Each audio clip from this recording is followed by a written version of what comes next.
Sama-sama boleh berikan tepuk tangan sorak-sorai yang paling meriah buat Tuhan. Haleluya, haleluya.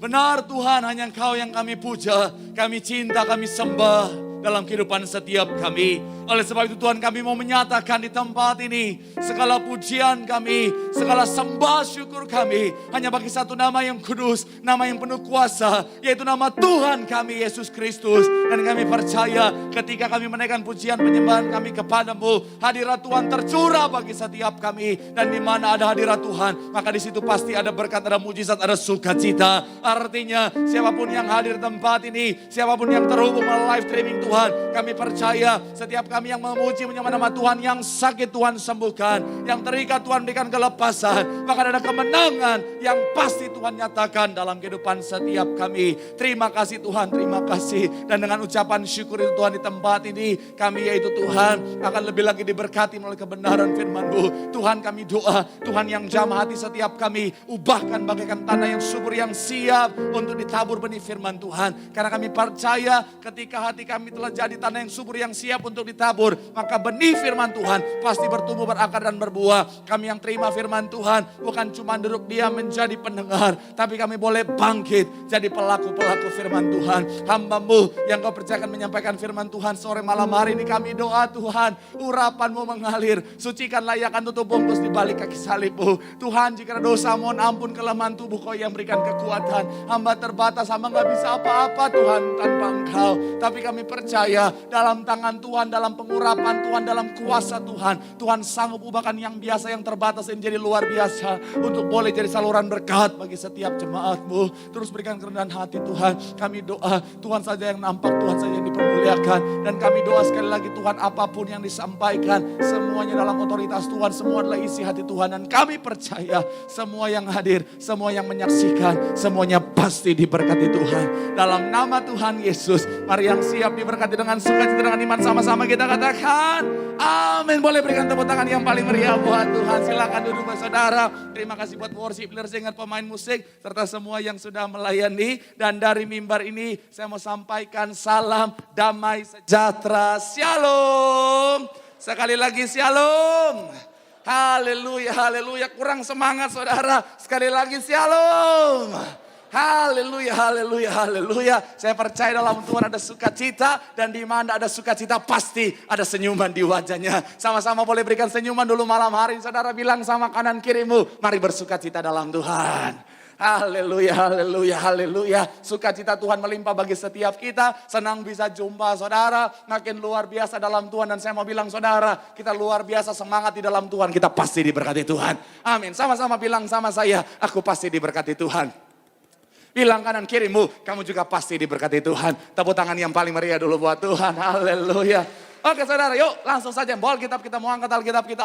Alkitab juga boleh, Alkifan juga boleh. Yang gak bawa apa-apa, angkat tangan juga boleh. Tanda pengakuan iman kita terhadap otoritas firman Tuhan dengan iman percaya. Sama-sama kita katakan dalam nama Tuhan Yesus, aku percaya Alkitab ini adalah firman Tuhan.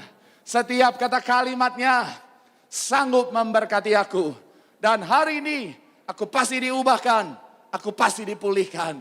Dalam nama Tuhan ini sama-sama kita katakan amin. Lukas pasal yang ke-8 ayat 22 sampai 25. Lukas pasal yang ke-8 kita akan baca saudara ayat yang ke-8, ayat yang ke-22 sampai 25. Jadi Lukas 8 ayat 22 sampai ayat yang ke-25. Yang sudah di sana boleh bilang haleluya.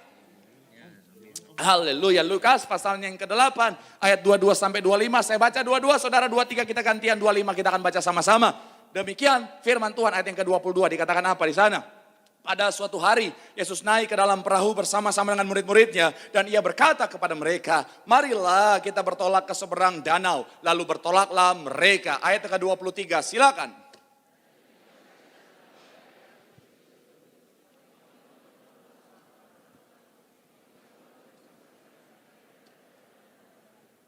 Ayat yang ke-24 dikatakan apa di sana? Maka datanglah murid-muridnya membangunkan dia, katanya, Guru, kita binasa. Ia pun bangun lalu menghardik angin dan air yang mengamuk itu. Dan angin dan air itu pun reda dan danau itu menjadi teduh. Ayat 25 sama-sama kita baca 3 ya.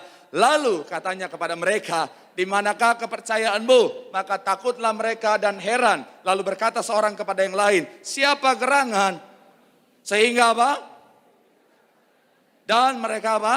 Taat kepada mereka. Tema khotbah saya hari ini boleh munculkan di layar saudara. Saya sudah sesi terakhir di tempat ini saudara. Sudah menyampaikan beberapa tempat ini saudara. Dan bicara tentang the purpose of the storm. Atau bicara lebih spesifik lagi saudara. Bicara tentang tujuan Tuhan. Di balik mengizinkan badai saudara. Sekali lagi tema khotbah saya hari ini adalah bicara tentang the purpose of the storm. Atau lebih spesifik lagi saudara. Ini bicara tentang tujuan Tuhan. Di tengah mengizinkan badai terjadi dalam kehidupan setiap kita. Kalau saudara perhatikan bahwa kisah ini saudara menceritakan tentang murid-murid. Ngalamin yang namanya badai yang luar biasa saudara. Dimana ketika mereka ada di Danau Galilea saudara, mereka ngalamin yang namanya serangan badai yang luar biasa. Dan kita percaya bahwa tidak ada satupun yang terjadi di bawah kolong langit ini tanpa seizin Tuhan. Amin. Tidak ada satupun yang terjadi tanpa seizin Tuhan. Artinya apa? Semua ada dalam otoritasnya Tuhan. Termasuk bicara tentang badai, artinya apa? Badai ini juga bagian dari apa yang Tuhan izinkan terjadi. Apa yang Tuhan izinkan untuk mereka alami saudara. Dan memang sangat menarik. Ketika kita bicara tentang apa yang Tuhan izinkan terjadi,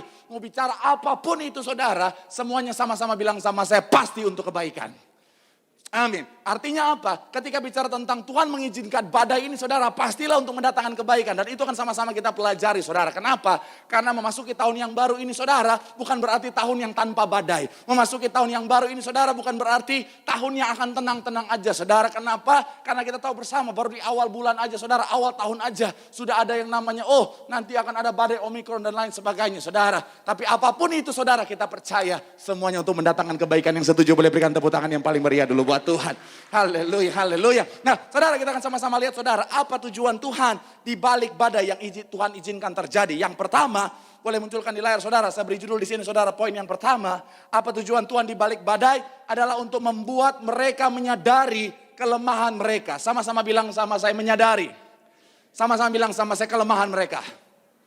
Ayat 22 dan 23, boleh munculkan lagi saudara. Ayatnya yang ke-22 dan ayatnya yang ke-23. Saudara, coba kita lihat sama-sama. 3, ya. Pada suatu hari, bersama-sama dengan murid-muridnya. Dan apa? Marilah kita bertolak ke seberang danau. Lalu apa? Bertolaklah mereka. Ayat 23 dikatakan apa di sana? Dan ketika mereka sedang berlayar, Yesus tertidur. Sekonyong-konyong turunlah taufan ke danau. Sehingga apa? Perahu itu kemasukan air. Dan mereka berada di dalam bahaya. Saya mau bilang saudara, latar belakang kisah ini adalah ada di Danau Galilea atau dibicara tentang Danau Tiberias saudara. Dan saya mau bilang saudara, kalau saudara perhatikan latar belakang beberapa murid-murid, mereka adalah nelayan saudara. Mereka adalah orang-orang yang memang ada di situ saudara, lahir di situ. Artinya apa? Ini lapangannya mereka, ini areanya mereka, ini daerah kekuasaannya mereka saudara. Mereka sangat mengerti bagaimana cara menghadapi apapun yang terjadi di sana saudara. Akan tetapi saya mau bilang saudara, ketika terjadi badai mereka sangat ketakutan. Artinya apa? Ini sebuah badai yang sangat luar biasa. Memang sedikit latar belakang tentang Danau Galilea atau Danau Tiberias ini saudara. Ini adalah danau yang terbesar yang ada di Israel saudara. Saya mencatat di sini saudara, luasnya ada sekitar 166 km. Kemudian 211.000 di bawah permukaan laut. Dan kedalamannya mencapai 43 meter saudara, kedalamannya 43 meter. Kemudian Galilea ini saudara, atau bicara tentang Danau Tiberias ini saudara, adalah air tawar terendah di dunia saudara. Jadi kalau bicara tentang air asin masih ada, itu laut mati. Tetapi itu air asin saudara yang lebih rendah lagi. Akan tetapi kalau air tawar yang paling rendah adalah Danau Galilea ini saudara. Dan memang secara iklimnya pada masa itu saudara dicatat bahwa akan sangat sering terjadinya badai dan secara tiba-tiba saudara. Artinya apa? Memang ketika bicara tentang badai, seharusnya mereka udah terbiasa dengan badai. Ketika bicara tentang badai, seharusnya mereka sudah ahli di sana saudara. Akan tetapi Tuhan izinkan mereka ngalamin badai yang besar di tempat di mana mereka sebenarnya ngerasa dirinya ahli. Untuk apa? Menunjukkan betapa mereka lemah tanpa Tuhan saudara. Saya mau bilang saudara, memang kadang-kadang Tuhan izinkan kita ngalamin badai di tempat di mana kita ngerasa kita ahli di dalamnya. Untuk apa? Menyadarkan kita bahwa kita lemah tanpa Tuhan saudara. Karena memang sadar nggak sadar, saudara dan saya, kita manusia punya kesombongan. Cuman levelnya yang berbeda. Ada orang level sombong yang biasa ketika dipuji. Saya pernah cerita ketika dipuji. Tante cantik banget, level biasa. Terima kasih. Saudi Cup. Titipan. Kalau yang levelnya di atas rata-rata ketika dipuji, tante cantik banget. Oh. Memang udah dari lahir gue begini. Oh, udah back soundnya. Gue kece dari lahir, katanya saudara. Saya mau bilang saudara, setiap orang punya kesombongan saudara. Apalagi ketika bicara tentang tempat di mana dia ngerasa ahli di sana. Tempat di mana dia ngerasa pintar di sana. Saya mau bilang saudara, banyak orang akhirnya merasa sombong. Dan akhirnya apa? Merasa gak butuh Tuhan di sana saudara. Dan akhirnya saya mau bilang justru di tempat itulah Tuhan izinkan badai terjadi. Supaya dia sadar dia butuh Tuhan saudara. Amin. Ada seorang yang saya kenal saudara. Dia udah 3 generasi menjalankan bisnis yang sama saudara. 3 generasi ngejalanin bisnis yang sama. Artinya apa? Sudah sangat tahu betul seluk-beluk bisnis itu saudara. Akan tetapi saudara, ketika mulai ada kesombongan, Tuhan izinkan ngalamin yang namanya badai. Dan akhirnya mereka sadar mereka butuh Tuhan. Ada teman yang saya kenal saudara. Dia seorang ahli investor saham saudara. Dia seorang investor saham yang ahli saudara. Kemudian apa? Dia ngalamin yang namanya masa-masa resesi. Akhirnya apa? Dia sadar bahwa dia butuh Tuhan dalam hidupnya. Saya mau bilang kadang-kadang Tuhan bisa izinkan badai terjadi justru di tempat di mana kita ngerasa hebat di sana untuk membuat kita sadar bahwa kita lemah. Saya dengan segala kerendahan hati saudara, Tuhan sudah pakai Bapak Gembala sidang bersama Ibu Gembala, izinkan saya untuk melayani. Ada ribuan mimbar yang Tuhan izinkan terjadi. Tapi saya mau bilang saudara, enggak pernah saya mau merasa saya hebat tanpa Tuhan. Enggak pernah saya mau merasa saya bisa tanpa Tuhan. Kenapa? Karena saya tahu sepintar apapun saya tanpa hadirat Tuhan di dalamnya bisa jadi sia-sia. Sehebat apapun saya berbicara, kalau enggak ada hadirat Tuhan di dalamnya, semuanya bisa jadi sia-sia. Tapi sebaliknya, sesederhana apapun yang saya sampaikan, kalau ada hadirat Tuhan, pengurapan Tuhan di sana, pasti ada kuasa, pasti memberkati. Boleh berikan tepuk tangan yang paling meriah dulu buat Tuhan. Haleluya.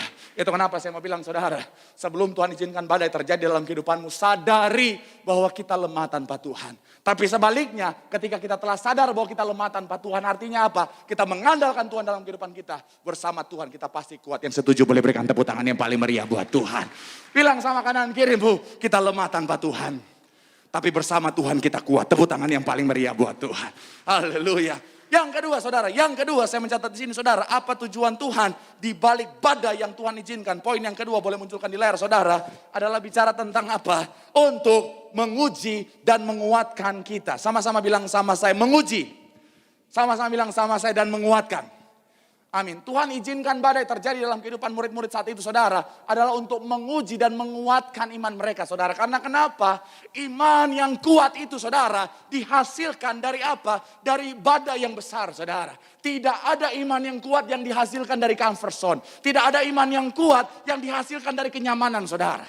Itu kenapa saya mencatat saudara. Bicara tentang pelaut. Tidak ada pelaut yang hebat yang dihasilkan dari laut yang tenang saudara. Pelaut yang hebat itu dihasilkan oleh apa? Laut yang penuh dengan badai, gelombang luar biasa saudara. Gak usah jauh-jauh. Supir yang hebat bukanlah supir yang dihasilkan dari apa? Tiap hari bolak-balik jalan tol. Bukan. Supir yang hebat dihasilkan dari apa? Jalur Medan Tarutung.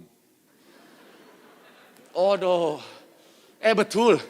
Saya mau bilang saudara, supir-supir Medan Tarutung itu sakti-saktinya luar biasa.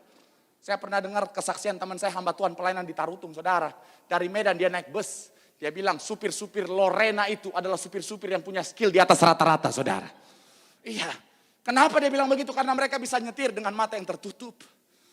Oh Tuhan, sambil nyetir pinggir jurang sebelah gunung saudara dia nyetir. Mata tertutup. Tinggal kenek yang di samping bilang ya kiri lai, kiri lai, kiri lai. Oh Tuhan Yesus. Ini memang supir yang senang bercanda dengan maut ini saudara. Iya, tapi saya pikir-pikir ya, sekalipun dia begitu saudara, tetapi supir-supir yang begini yang sering membawa jiwa-jiwa untuk kerajaan sorga saudara.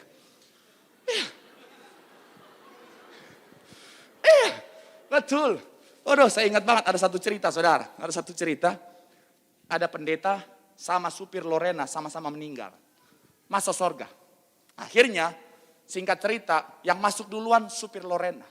Ketika masuk duluan supir Lorena, sambutan sorga bersorak-sorai luar biasa. Itu trompet-trompet langsung tetet. Malaikat tepuk tangan. We love you, sarangi. Heboh. DJ kerajaan sorga langsung ku pandang wajah dan berseru. Ya di sorga lagu rohani dong. Iya nggak mungkin di sorga papale palpa. Nggak mungkin. Iya. Nggak mungkin di sorga, misi foya, oh Tuhan. Pasti lagu rohani. Akhirnya bersorak-sorak, heboh. Akhirnya pendeta yang ngintip, waduh. Itu supir Lorena aja sambutannya luar biasa. Gue pendeta. Sambutannya pasti lebih luar biasa dong. Amin. Akhirnya apa? Udah siap-siap mau masuk. Aduh, nanti gue masuk pakai kaki kiri apa kaki kanan ya. Aduh nanti gue masuk biasa aja apa pura-pura kaget gitu. Udah siap-siap gitu. Apa mau ya atau langsung biar gitu atau gimana gitu ya. Ini nanti pas dada-dadanya mau begini atau gimana ya. Udah persiapan, akhirnya pendeta masuk. Pas dia masuk, kok sepi? Oh, mau surprise. Tungguin lagi. Mana? Kok nggak ada? Mana nih kamera nggak ada? Akhirnya, memang kosong beneran. Langsung komplain sama Tuhan. Tuhan, kenapa ini Tuhan? Itu kan supir Lorena, dia bawa mobilnya kencang-kencang. Nggak ada perasaan. Tapi kenapa sambutan dia luar biasa? Aku kan pendeta yang melayanimu selama bertahun-tahun. Kenapa Tuhan sambutan dia lebih luar biasa daripada aku nggak ada sambutan sama sekali? Tenang. Dia sekalipun bawa mobilnya ugal-ugalan. Telah membawa pertobatan untuk kerajaan sorga. Jadi ternyata selama dia bawa mobil Lorena. Penuh dengan kekencangan itu banyak orang bertobat. Oh darah Yesus. Oh Tuhan. Banyak orang bertobat. Kamu pendeta, kamu khotbah, jemaat tidur. Makanya jangan sampai tidur di sisi saya ya, tolong ya. Pengerja tolong, bawa karet, selepet kalau dia. Saya mau bilang saudara, saya mencatat di sini saudara, tidak ada supir yang hebat yang dihasilkan dari jalan yang biasa saudara. Artinya apa? Itu kenapa Tuhan kadang-kadang izinkan badai terjadi untuk apa? Memunculkan dan menguatkan iman kita saudara. Saya mencatat di sini saudara, iman akan berkat justru akan timbul dan diuji saat apa? Tidak ada berkat. Iman akan mujizat itu justru timbul dan diuji saat sakit. Iman akan yang namanya jalan yang terbuka, ini justru akan timbul saat apa? Saat saudara dan saya nggak melihat jalan. Itu kenapa Tuhan izinkan badai untuk menguji dan menguatkan iman kita saudara. Tapi ingat baik, saya mencatat di sini saudara, memang ada yang namanya kehendak Tuhan, tapi ingat baik, ada yang namanya free will atau kehendak bebas. Maksudnya apa? Untuk bisa melihat apa yang Tuhan rancangkan terjadi, kita dalam kehendak bebas ini saudara, harus sejalan dengan apa yang Tuhan siapkan. Sehingga apa? Kita bisa melihat rancangan Tuhan terjadi dalam kehidupan kita. Analogi simpelnya begini saudara, ada seorang ayah, profesinya seorang chef, dan dia ingin mengajarkan tentang arti kehidupan kepada anaknya. Saya ketika nulis ini ingat Chef Juno. Ya, Chef Juno tahu kan? Yang di Master Chef yang wajahnya nggak pernah ada sukacita itu saudara. Ya. Sengaja saya plesetkan namanya ya. Dari awal saya lihat mau nggak ada sukacita sama sekali. Orang udah masak susah payah dia bawa ke dia. Ini makanan kamu. Hah? Apa ini? Dibuang saudara. Oh Tuhan, nanti gimana kalau dia ketemu makanan enak? Dibawa, ini chef. Ini makanan kamu. Apa ini? Tapi kok enak, makan lagi. Saya ingat saudara, si cerita ini saudara, si bapak ini adalah seorang chef, dia lagi mengajarkan tentang anaknya tentang arti kehidupan. Akhirnya apa? Diambil wortel dan juga diambil telur saudara. Akhirnya disuruh pegang sama anaknya, dipegang, dia tanya, gimana? Oh, yang wortel ini keras pak, yang telur ini sepertinya rapuh dan gampang pecah. Oke, dua-duanya masukin ke dalam panci yang sedang merebus air itu dan rebus dalam waktu yang sama. Singkat cerita, ketika dikeluarkan saudara, disuruh pegang lagi, bagaimana rasanya? Panas pak, sabar dulu, tunggu dingin. Akhirnya, buru-buru banget. Akhirnya dia pegang saudara, yang wortel yang tadinya keras jadi lembek. Dan akhirnya apa? Telur yang tadinya rapuh jadi kuat saudara.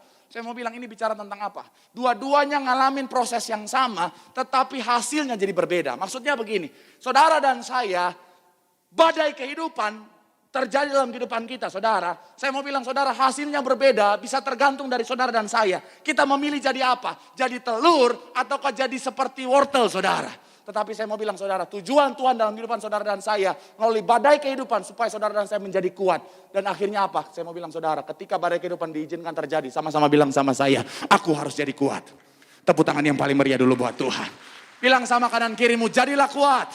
Itu yang Tuhan mau dalam hidupmu. Tepuk tangan yang paling meriah buat Tuhan. Kita cepat saudara, pemain musik boleh maju ke depan saudara. Yang terakhir saya mencatat di sini saudara. Apa tujuan Tuhan di balik badai yang Tuhan izinkan terjadi dalam kehidupan kita? Yang terakhir saya mencatat di sini saudara.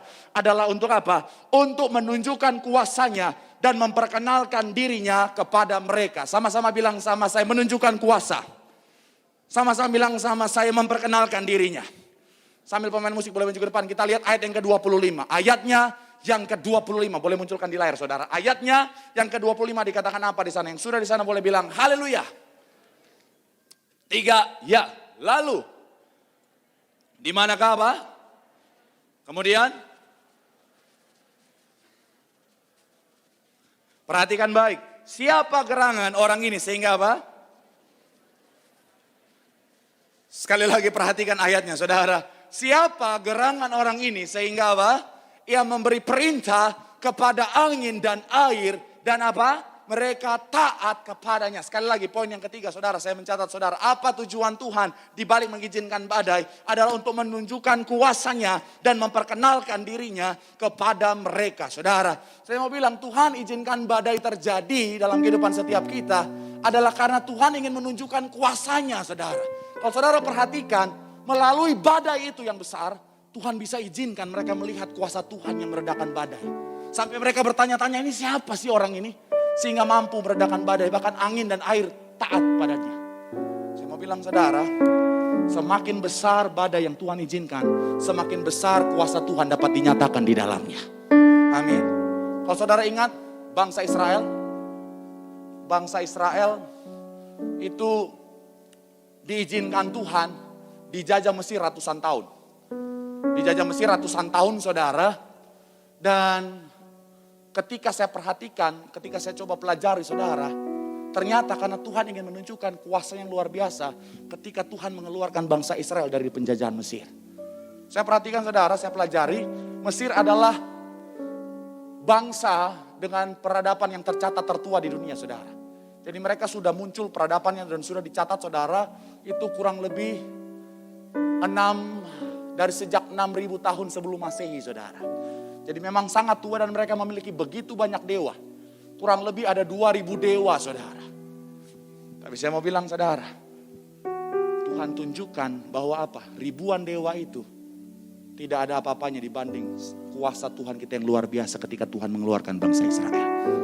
Naaman yang hebat itu saudara, dia diizinkan Tuhan ngalamin badai buat kesehatannya. Penyakit kusta. Ternyata untuk apa? Untuk bisa Tuhan nyatakan kuasa Tuhan luar biasa melalui mujizat kesembuhan yang dia terima. Saya mau bilang saudara, Bapak Ibu Gembala Sidang kita mengenal Tuhan. Ngalamin Tuhan. Kuasa Tuhan yang luar biasa. Melalui badai yang Tuhan izinkan terjadi dalam kehidupan mereka. Itu kenapa saya mau bilang saudara, kalau hari ini kau diizinkan Tuhan ngalamin badai. Tuhan lagi ingin menunjukkan kuasa yang besar dalam hidupmu. Karena beda, kalau hari ini badai yang kau terima cuma badai kecil. Mohon maaf, kuasa Tuhan yang bisa dinyatakan juga bisa kelihatan kecil saudara. Contohnya apa? Saudara misalnya kena panu misalnya. Saudara kena panu, akhirnya saudara, Tuhan gimana Tuhan? Terus saudara sembuh. Saya percaya ucapan syukur saudara melihat kuasanya pasti kecil juga. Saudara bilang, ya Tuhan, ya sembuh sih. Tapi Kalpanax juga bisa begini Tuhan. Ya, hanya beda. Beda kalau saudara terima penyakit yang parah gitu saudara, amit-amit tolak dalam nama Yesus. Tapi kalau misalnya kena gitu, akhirnya ketika sembuh saudara bilang, wow, kuasa Tuhan luar biasa. Itu kenapa saya mau bilang saudara, Tuhan kadang-kadang izinkan badai yang besar supaya kita bisa melihat kuasa Tuhan yang besar di balik badai yang Tuhan izinkan. Bahkan gak nyampe di situ saudara, bicara juga tentang apa? Melalui badai itu kita bisa mengenal Tuhan dengan lebih lagi. Karena gini, saudara dan saya, kita bisa mengenal siapa seseorang buat kita yang paling tepat waktunya di saat kita lagi di dalam keadaan badai menerpa. Saudara dan saya bisa mengenal siapa sih seseorang itu buat saudara ketika saudara lagi dalam keadaan yang sangat sulit saudara. Karena kalau saudara lagi dalam zona nyaman, lagi di zona yang enak-enak gitu saudara, zona yang bodoh lagi suksesnya, yang tiap hari cuan di mana-mana, itu susah untuk melihat. Semuanya serasa saudara. Semuanya serasa brother. Semuanya serasa soulmate. Kalau saudara lagi tinggi-tinggi, lagi sukses nih, orang ketemu saudara. Bos, brother, soulmate, bestie. Iya kan? Lagi ngetren kan? Hello bestie. Waduh, bestie. Iya, semuanya kerasa. Kakak pertama, waduh memang semua rasa soulmate semuanya. Kalau saudara lagi sukses, kemana-mana naik mobil 2 pintu. Waduh, Ferrari, bukan pick up ya, Ferrari. Ini kan lagi sukses. Waduh, itu orang lihat saudara. Waduh, memang gua kenal dari kecil tuh. Waduh, itu saudara gue. Saudaranya gimana? Nenek dia sama nenek gue sama-sama nenek-nenek. Nah itu. Waduh. Tapi coba saudara lagi susah-susahnya. Lagi, waduh, kisminnya. Waduh, iya. Dimana roh-roh rakyat jelata menguasai. Iya, waduh. Yang kemana-mana jangankan mobil 2 pintu. Mobil 3 pintu, bajai. Iya, yang saudara kalau kemana-mana itu. Iya, yang saudara kalau udah sampai gereja getarannya masih kerasa. Iya, sampai orang di samping saudara ngeliat, oh manifestasi Roh Kudus.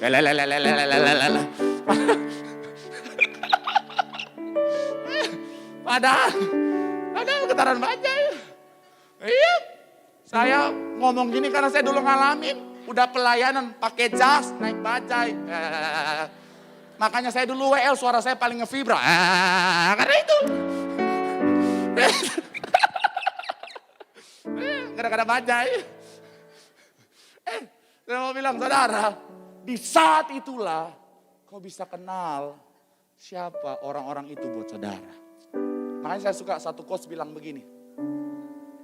Ketika kau di atas, teman-temanmu mengenal engkau. Tapi ketika kau di bawah, kau kenal siapa teman-temanmu. Dan saya mau bilang saudara, kadang memang Tuhan izinkan badai terjadi dalam hidupmu. Supaya dalam badai itu kau bisa mengenal Tuhan. Bapak Gembala sidang kita bersama Ibu Gembala. Tahu mengenal Tuhannya pada saat apa? Saat badai terjadi dalam kehidupan mereka. Terutama kesaksian Ibu Gembala sidang yang benar-benar menyentuh saya. Adalah di saat beliau sakit saudara. Tuhan arahkan akhirnya apa? Mengenal Tuhan. Ketika Tuhan arahkan Ibu Gembala sidang ke sebuah gereja. Dan di saat itulah dia ngalamin Tuhan dalam hidupnya. Saya mau bilang saudara sekali lagi. Tuhan izinkan badai terjadi untuk apa? Untuk membuat saudara dan saya lebih mengenal dia. Dan kita percaya ketika kita telah mengenal Tuhan. Apapun badai yang terjadi. Kita tetap tenang. Kenapa? Karena kita tahu. Ada Tuhan yang handle segalanya. Yang setuju boleh berikan tepuk tangan yang paling meriah buat Tuhan. Bilang sama kanan kirimu. Melalui badai. Kita dapat mengenal Tuhan dan melihat kuasanya. Tepuk tangan yang paling meriah buat Tuhan.